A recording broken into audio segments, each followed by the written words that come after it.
একটু দাঁড়ান, ভিডিওটা স্কিপ না করে কথাগুলো শুনুন। জামাত কিভাবে ধর্মের অপব্যাখ্যা হচ্ছে। এই মসজিদে নববীতে শুধু মুসলমানরা ঢুকতেন না, শুধু পুরুষরা ঢুকতেন। পুরুষ, মহিলা, মুসলিম, অমুসলিম নির্বিশেষে সমস্ত মানুষ ঢুকত। বহু মহিলা এসেছেন তার প্রয়োজনের কথা বলতে। তার পোশাক ইসলাম যেটুকু শালীনতার প্রত্যাশা করে ওরকম না, তিনি এসেছেন তার মতো পোশাক। আল্লাহ রসুল কখনো এমন কোনো এভিডেন্স নাই বলেছেন মা আগে আপনি যান, একটু পোশাকটা শালীনতার সাথে পরে আপনি আসেন।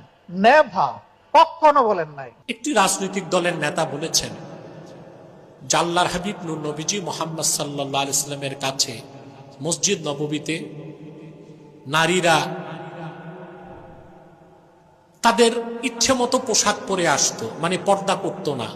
রাসূলুল্লাহ সাল্লাল্লাহু আলাইহি ওয়াসাল্লাম কিছু বলেন নাই। আসলে কথাটি লোকটি বলতে পারে নাই, এখানে ব্যাখ্যা আছে। ব্যাখ্যাটা হচ্ছে